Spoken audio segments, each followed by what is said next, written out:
नमस्कार, आप देख रहे हैं आईपा और मैं हूं आपके साथ भारती सकलानी। आईपा यानी all India progressive politics association. ये एक ऐसा मंच है जहां पर हम बात करते हैं प्रगतिशील राजनीति की। और इसी कड़ी में आज हम आ पहुंचे हैं मसूरी में, पहाड़ों की रानी मसूरी में।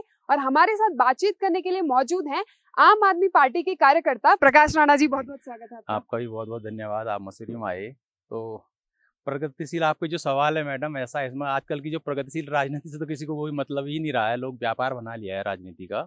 लोग अपने मतलब के लिए आ रहे हैं, मतलब के हिसाब से चले जा रहे हैं, चाहे वो कांग्रेस रही हो चाहे बीजेपी रही हो। इनको पहाड़ के हिसाब से सिर्फ अपने वोट बैंक की राजनीति करते हैं। काम धंधे से इनका कोई लेना देना, किसी को रोजगार मिले ना मिले वो कोई मतलब नहीं होता। जितना ये पैसा अपना मार्केट में लगाते के हिसाब से अपना इलेक्शन में लगा रहे हैं, बस उसका वो प्रॉफिट ले रहे हैं। तो राजनीति इस हिसाब की होगी, कॉमर्शियल हो गई है ऑल ओवर। तो जो हमारी जो पुराने तरह की जो हमारी राजनीति, जो लोगों का एक जुड़ाव होता था, लोगों के रोजगार के बारे में सोचा जा रहा था या सोचते थे, वो चीज़ें तो खत्म हो गई है। अब तो लेकिन स्वार्थी राजनीति कर रहे हैं। तो अब इस हिसाब से ये पूरा प्रदेश चल रहा है और आने वाले समय में भी यही हाल होने वाला है।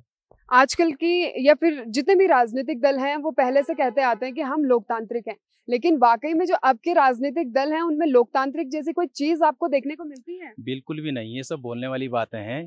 पहले में अब में काफ़ी चेंजेस आ गए हैं। अब तो लोग जो राजनीति में जो दल आ रहे हैं वो सिर्फ बिजनेस के हिसाब से आ रहे हैं। अपना जो भी इन्वेस्टमेंट कर रहे हैं उसका वो प्राप्ति चाहते हैं बदले में, और कुछ भी नहीं है। सब झूठ बोल रहे हैं।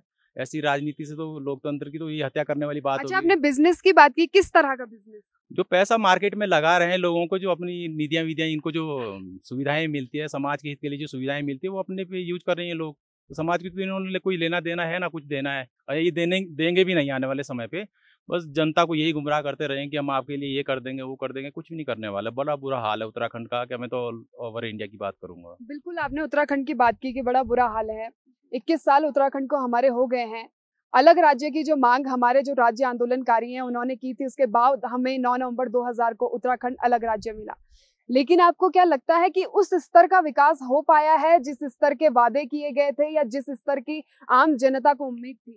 ये तो मैडम 21 साल बने हो गए इस उत्तराखंड राज्य को। जो हमारी जो मांगे थी, पहाड़ के लोगों की जो पीड़ा दर्द थी, उसकी वजह से ये उत्तराखंड राज्य अलग हुआ था। आज तक की राजधानी नहीं बना पाई है सरकारें, जब बीजेपी आई हो या कांग्रेस आई हो। इस्टेब्लिश है, अभी तक अस्थायी है। कभी गैरसैंण भाग रहे, कभी यहाँ। तो समझ नहीं आ रहा, दुरुपयोग हो रहा। जो समाज में जो पैसा इनकी जो उसमें विकास कार्यों में लगना था, ये उनमें लगा रहे, अपने बजट सत्रों में लगा रहे, कभी गैरसैंण भाग रहे हैं। तो ये लोग उत्तराखंड के हिसाब से कुछ सोच ही नहीं पा रहे हैं। जिस चीज़ के लिए ये उत्तराखंड अलग बना था, वो तो सब भटक चुके अपने रास्ते से। अभी इन्होंने व्यापार बना लिया, अपने खुद का हॉस्पिटल बना लिया, अपने खुद के कॉलेज बना लिए, बस सरकारी सिस्टम सब बंद हो रहे हैं। अच्छा, आम आदमी पार्टी भी इस बार उत्तराखंड में इलेक्शन लड़ने जा रही है। कर्नल अजय कोठियाल सीएम का चेहरा है। किन किन मुद्दों पर आम आदमी पार्टी उत्तराखंड में इस बार सरकार लाने की कोशिश कर रही है? देखो मैम, ऐसा है, अजय कर्नल कोठियाल जी हमारे सीएम। हमने पहले ये हमारी जो संयोजक साहब है दिल्ली, केजरीवाल जी, उन्होंने पहले हमें घोषित भी कर दिया उन लोगों को। बहुत अच्छे आदमी है, आप लोग जानते होंगे। आपके माध्यम से बता दूं कि जो हमारा जो एक समाज को इस बार पहली बार अगर आम आदमी पार्टी यहाँ उत्तराखंड में लड़ रही है, तो यहाँ शिक्षा, स्वास्थ्य मेन मुद्दे हमारे हैं। बिजली, पानी, वही जो दिल्ली में जो हमने काम किए हैं, केजरीवाल जी ने काम किए हैं, उन्हीं चीज़ों को लेकर हम यहाँ भी आए हैं। तो जो वादे किए जा रहे हैं बिल्कुल 100% सही है, सच है। हम लोग झूठ की राजनीति नहीं करते हैं। जो बोल रहे हैं उसका एक गारंटी कार्ड भी हम लोगों को दे रहे हैं कि अगर कल के दिन हमारी सरकार अगर आती है तो हम जो वादे आपको, बिजली, पानी, चाहे शिक्षा, स्वास्थ्य हो, चाहे रोजगार से संबंधित कोई भी मुद्दा हो, तो उस चीज़ को पूरा करेंगे। लेकिन जो बीजेपी पार्टी है वो तो कह रही है कि हम ऑलरेडी जितना विकास हमने जो वादे किए थे वो वादे पूरे हो गए हैं।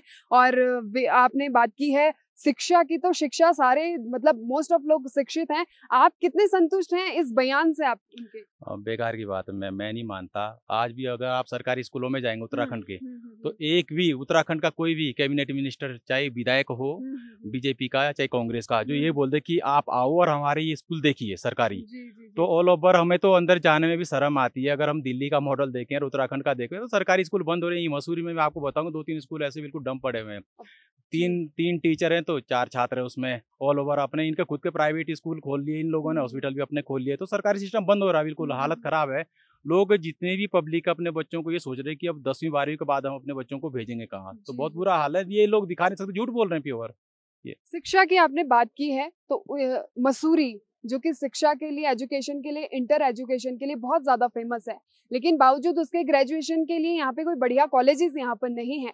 इसके बारे में आपका क्या कहना है कि सरकार इससे और ध्यान दे रही है या?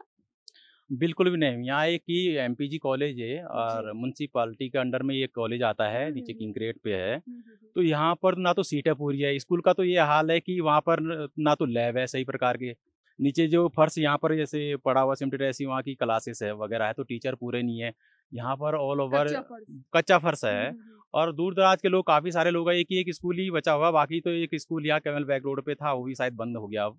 तो हालत बड़ी ख़राब है, कोई किसी प्रकार के यहाँ के बच्चे तो बड़े चिंतित है कि 10वीं 12वीं के बाद हम जाएँगे कहाँ? एमपीजी कॉलेज एक ऐसा कॉलेज बचा हुआ है। कि मैं मतलब तो बिना बात के उन्हें पलायन करना पड़ रहा है क्योंकि यहाँ पे अच्छे कॉलेजेस नहीं है बच्चों के लिए, देहरादून जाना पड़ रहा है और दिल्ली और जगह जाना पड़ रहा है। मेरे को तो ये लगता है मैम इस बार ना सरकार की ये साजिश ही है कि ये पलायन ऑटोमेटिक भागते फिरे जब शिक्षा स्वास्थ्य यहाँ मिलेगा ही नहीं तो ऑटोमेटिक नीचे की तरफ भागे प्लेन भागेंगे तो यहाँ ना तो वैसे रोजगार भी नहीं है और वैसे भी शिक्षा करके ये जाएंगे कहाँ रोजगार तो वैसे भी नहीं ऑल ओवर इंडिया भारतवर्ष में शायद रोजगार ही नहीं बचा जिनके रोजगार चल भी रहे थे वो भी बंद होने की कगार पे है तो बहुत बुरा हाल है यहाँ मसूरी के तो लोग सारे के सारे लोग डेली देहरादून जाते हैं देहरादून से फिर शाम को वापस आते हैं बड़े माँ बापों को बड़ी टेंशन रहती है कि अब हमारे बच्चे वापस आ भी पाएंगे नहीं आएंगे बसों में भीड़ भड़ाका रहता है कोविड सड़कों की अलग सड़कों टेंशन। कोविड की अलग टेंशन है कि अब चले भी जा रहे हैं वापस आएंगे तो क्या स्थिति होगी हॉस्पिटल का बुरा बुरा हाल है अच्छा जगह हाँ, नहीं है है हॉस्पिटल के बारे में आपका क्या कहना है मसूरी में? बहुत ही बुरा हाल है मैम अभी सुबह भी हम लोग गए थे हॉस्पिटल में हुँ, तो हुँ, हुँ। हॉस्पिटल के बाहर कूदते थे वो बेचारे बच्चे को वहीं काट दिया तो डॉक्टर से हमने पूछा कि भाई कि तुम्हारे हॉस्पिटल में लोग कुत्ते काट रहे हैं यहाँ पर तो क्या होगा इनका तो कह रहा भाई तुम्हारे बच्चे हैं तुम जानो तुम्हारी सेफ्टी हम क्या करें हॉस्पिटल के अंदर जो वहाँ नर्सेस है वही सारे काम कर रही हैं किसी की डिलीवरी केस अगर आ जाता है तो वही झाड़ू पोछा मारे बेचारी डिलीवरी केस भी देख रहे समझ नहीं आ रही कौन डॉक्टर यहाँ पर है कौन नहीं है तो कौन क्या नर्स है मतलब तो क्या यही रीज़न माने हम कि जो हमारे डॉक्टर हैं वो पहाड़ों में चढ़ने को तैयार नहीं है? मैम अगर सुविधा ही नहीं देंगे डॉक्टर तो वो चढ़ेंगे कैसे क्योंकि यहाँ का जो पहाड़ की जो इस एटमॉस्फेयर। हाँ हुँ, हुँ। एटमॉस्फेयर है वो दूसरे हिसाब का है हुँ। प्लेन के हिसाब यहाँ सुविधा है नहीं सब लोग वो स्वस्थ रहने के लिए पहाड़ों में लोग आ रहे हैं दूर दराज से भी यहाँ लोग आ रहे हैं हुँ, हुँ। लेकिन इन लोगों ने मजबूर कर दिया कि हमें नीचे भगाने के लिए यहाँ के जो पब्लिक है हुँ, हुँ, हुँ। वो भी अपने आप में बहुत रोष अंदर भरा पड़ा कि हमारे यहाँ एक सिविल हॉस्पिटल यहीं मसूरी में ही है हुँ, बगल में हुँ, तो हुँ, बड़ा हुँ। बुरा हाल है उस हॉस्पिटल का वहाँ डॉक्टर है तो व्यवस्थाएं नहीं है कहीं ऑक्सीजन है तो ऑक्सीजन सिलेंडर नहीं है बुरा हाल हॉस्पिटल में बूढ़ा करकट कुत्ते रेंग रहे हैं और लाइनें लगी पड़ी हॉस्पिटलों की तो गारंटी खत्म हो गई है डॉक्टर डरे पड़े हैं यहाँ की पब्लिक भी डरती है हॉस्पिटल जाने की अगर जरा सी किसी की कोई तबीयत ज़्यादा बिगड़ गई तो सीधा रेफर कर दे रहे हैं देहरादून के लिए लोग जाएंगे कैसे क्योंकि जिन पास पैसे होंगे वो तो चले जाएंगे जिन पास पैसे नहीं बेचारे वो कहाँ जाएंगे बिल्कुल, अभी तक आपने बात की मसूरी की शिक्षा और स्वास्थ्य की, जो बिल्कुल आपके हिसाब से, जनता के हिसाब से चरमराई हैं। मसूरी पहाड़ों की रानी सबसे ज़्यादा फ़ेमस है टूरिज़्म के लिए। 12 महीने यहाँ पर जो टूरिस्ट हैं, वो आते हैं विज़िट करने। इसके बारे में आपका क्या कहना है? क्या-क्या इसमें डेवलपमेंट होने बाकी हैं और सरकार इसमें कितनी सशक्त रही है? बिल्कुल मैम ऐसा है यहाँ पर पहाड़ों की रानी मसूरी में इतने सारे संसाधन सरकार जुटा सकती है यहाँ जी। पर बहुत सारे पानी के झरने हैं हुँ, हुँ, हुँ। जहाँ आगे केम्प्टी फॉल की तरफ जाएंगे या जॉर्ज एवरेस्ट की तरफ जाएंगे तो बिल्कुल। वहाँ ऐसे पिकनिक स्पॉट हमारे बने हुए हैं भद्राज रोड है वहाँ पर हम उसे डेवलप करती है गवर्नमेंट तो उस चीज़ में काफ़ी सारा हमारा टूरिस्ट आ सकता है धनौल्टी वाली बेल्ट है हमारे पास तो यहाँ बहुत सारा संसाधन है लेकिन हुँ। सरकार करना नहीं चाह रही है क्योंकि अगर वो करेंगे इस हिसाब से तो उनको वो प्रॉफिट वहाँ मिल ही नहीं पा रहे वो तो अपने स्कूल और बिजनेस दूसरे कामों में लगे पड़े हैं पहाड़ में उन्हें पता कि बोर्ड बैंकिंग कम है ठीक है चले गए एक राउंड मार के आगे बेचारे चले गए समाज भी ऐसी हमारा बिल्कुल जो जागरूक है वो तो चलो अपने उसके लिए लड़ भी लेंगे लेकिन जो गरीब लोग हैं उनके हिसाब किताब तो खराब है इतने सारे यहाँ टूरिस्ट वगैरह आते हैं ना तो हॉस्पिटलिटी है कुछ भी नहीं आए बेचारे होटलों में रुके होटलों के रेंट इतने ज़्यादा हैं कि मतलब टूरिस्ट भी सोचता है कि भैया एक नाइट के 5-5 6,000 तो रुपए लोग ले सरकार रहे हैं। आपका क्या मानना है कि सरकार को इसमें लॉ लानी चाहिए क्योंकि जो भी टूरिस्ट होता है हर तबके के टूरिस्ट मसूरी जैसी जगह पर आते हैं लेकिन कुछ लोग वापस निकल जाते हैं क्योंकि यहाँ पर महंगाई बहुत ज्यादा है तो इस पे कुछ ध्यान देने की जरूरत है। मैम महंगाई तो ऑल ओवर पूरे भारतवर्ष में इतनी ज़्यादा हो गई कि अब गरीबों का तो सब मुझे लगता नहीं कि आने वाले समय में वो निपट ही जाएंगे शायद एक हिसाब से जिस हिसाब से ये हमें दिखाई दे रहा है आने वाले समय में टूरिस्ट इसलिए भी यहाँ कम हो गया कि इतनी ज़्यादा महंगाई हो गई है क्योंकि सिस्टम जो अभी लागू पूरे भारतवर्ष में हो रखा है वो ऑलरेडी महंगाई की तरफ ही भाग रहा है सारी चीज़ें पेट्रोल डीजल से लेकर फिर खाने पीने की चीज़ें लोगों ने फिर लोगों के व्यवसाय मसूरी में सिर्फ होटल एजुकेशन पे रुका पड़ा है ये मामला यहाँ की जो खूबसूरती है थोड़ा बहुत बची यहाँ इतना सारा निर्माणाधीन कार्य चल रहे हैं दुनिया भर के काम चल रहे हैं लेकिन उससे यहाँ के जो पेड़ कटिंग हो रही है, कभी कुछ हो रहा है, दुनिया भर के निर्माण अवैध निर्माण हो रहे लेकिन हैं। सरकार कहती है कि मसूरी का जितना भी डेवलपमेंट हुआ है वो हमारे द्वारा हुआ है। ये सब बेकार की बात है, अंग्रेज़ों की बसा हुई मसूरी है, सरकार ने तो जहाँ जो बसा रखा उसको भी नुकसान कर रहे हैं बिल्कुल ही। रोडें खोद रहे हैं बेफालतू की जहाँ पर जिस हॉस्पिटलों की ज़रूरत है वो चीज़ें नहीं बना एजुकेशन का सिस्टम नहीं बना रहे हैं। ये लोग ऐसी चीज़ अपने खुद के हॉस्पिटल बना रहे हैं लोग जाके तो क्या होगा इन चीज़ों से? लोगों का तो नुकसान ही हो रहा है। रोजगार के कोई संसाधन, रोजगार पे बात भी नहीं कर रहे ना, हॉस्पिटल की बात कर रहे हैं, ताकि अगर कोई बाहर से अगर यहाँ कोई घूमने के लिए कोई अगर आदमी आता है, कोई टूरिस्ट आ गया, बीमार पड़ गया, तो कहाँ जाएगा? वो तो ऑल ओवर देहरादून भागेगा, दिल्ली भागेगा। यहाँ तो कुछ हॉस्पिटल में जाने का मतलब, आपको बुखार भी अगर आ गया तो उसकी दवाई मुझे लगता नहीं, कभी कभार मिल गई तो ठीक है, तो बोला सिर्फ देहरादून चलो, पैरासीटामोल के अलावा। बस यही दवाई रह गई। बाकी उसे मुझे डॉक्टर नहीं दे पा रहे, वो भी नर्स उन्होंने बैठा रखी है। इतनी ठंड हो जा रही, शाम के से कोई ड्यूटी को देखने वाला कोई है नहीं कि कौन आ रहा है कौन जा रहा है, कोई सिस्टम ही नहीं बना रखा। अच्छा, पलायन के बारे में आपका क्या कहना है? पहाड़ के पहाड़ खाली हो रहे हैं, मैदानों में हमारे जो है लैंड लेने की जगह नहीं है। आपको लगता है कि जो लोग अभी भी गांव में हैं, अब गांव में दुर्गम इलाकों में गांव में हैं, उनके लिए सरकार को कोई पॉलिसी लानी चाहिए ताकि हमारा पलायन रुक सके, या इस तरह की कोई पॉलिसी आए ताकि जो हमारा पलायन डे बाय डे बढ़ता जा रहा है उसमें रोक लगे? हाँ बिल्कुल मैम, सरकार के पास बहुत सारी पॉलिसियाँ होनी चाहिए। मेरे हिसाब से, मेरा अपना एक मानना है कि हमारे पहाड़ों में इतना दुनिया भर का पानी, हम लोगों को पानी दे रहे हैं, तो उस पानी को हम कहीं पर ही ब्लॉक करके अगर पहाड़ों पंपिंग योजना में लागू की जाए तो हम मछली पालन कर सकते हैं, बागवानी हम कर सकते हैं बहुत आसानी से, क्यों? बहुत पानी है। तो उन चीज़ों की तरफ सरकार का ध्यान नहीं है। उनका डैम बना सकते हैं, रोजगार मिलेंगे, और अपने जो मनरेगा के जो कार्य है उसको थोड़ा तेजी लाई जाए। और भी काम है, फल बागवानी है, फूल यहाँ उग सकते हैं, तो उन चीज़ों को सरकार का ध्यान है नहीं। उनको तो सिर्फ अपना एक बिजनेस करना वही, क्योंकि आपने पहला क्वेश्चन मेरे से पूछा था कि ये जो अब जो इस राजनीतिक सिस्टम का जो अब ये चरण चल पड़ा है किस ओर है, तो ये तो व्यापार मंडल, एक हिसाब से व्यापार मंडल सेंस की जो राजनीति जो चल रही है हमारे, व्यापार आ गया है सारा। तो इन्होंने जो पैसा जो लगाया वो उसको वसूल करना, सीधा सिंपल अपना देखना है।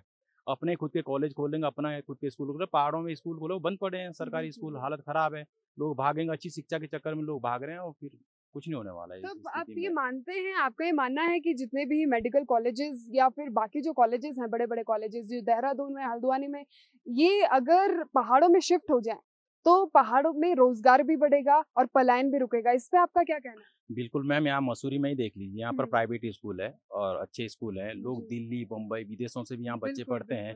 पहाड़ों में भी अगर इसी प्रकार की अगर व्यवस्था कर दें तो हम लोग भी ये कहेंगे कि हम भी अपनी गांव की तरफ पलायन कर जाएंगे। यहाँ पे बच्चा, हम ऐसे ट्रैफिक में क्यों जाएं जहाँ पॉल्यूशन दुनिया भर का है, नीचे क्राइम इतना ज़्यादा है। हमारे पहाड़ों में तो बहुत सीधे सच्चे लोग रहते हैं, अपने काम को महत्व देते हैं और मानते हैं कि भाई ठीक है, ये व्यवस्थाएं अगर यहाँ आ जाए तो सब लोग, सारा पलायन रुक जाएगा। व्यवस्थाएं वहाँ दे तो सब, हर कोई जाना चाह रहा है। लोग नीचे प्लेन में जो रह रहे हैं, जितने भी लोग हैं, पोल्यूशन से, बीमारी की वजह से लोग परेशान है कि क्राइम हो रहा है। पहाड़ों में तो बहुत अच्छा जीवन आदमी गुजार रहा है, लोग आ रहे हैं यहाँ स्कूल भी, हाँ, जीरो क्राइम है, कोई क्राइम ही नहीं है, बिल्कुल सीधे लोग हैं। घरों में भी आज भी हमारे यहाँ पहाड़ों में अगर आप जाएंगे तो वहाँ ताले नहीं लगते गाँव में, क्योंकि इतने नीचे प्लेन में जा रहे हैं लोग, मजबूर हो गए हैं, सरकार ने मजबूर कर दिया कि अब एजुकेशन चाहिए, हॉस्पिटलिटी चाहिए, नौकरियाँ चाहिए, तो कहाँ जाए? तो पलायन का यही मुद्दा है। अगर ये चीज़ें पहाड़ों में हॉस्पिटल खोल दिया, यूनिवर्सिटियाँ खोल दी, तो सब लोग वापस आ जाएंगे रिटर्न। हमें क्या जरूरत पड़ेगी दिल्ली जाने की, या समाज को क्या जरूरत पड़ेगी लोगों को जाने की?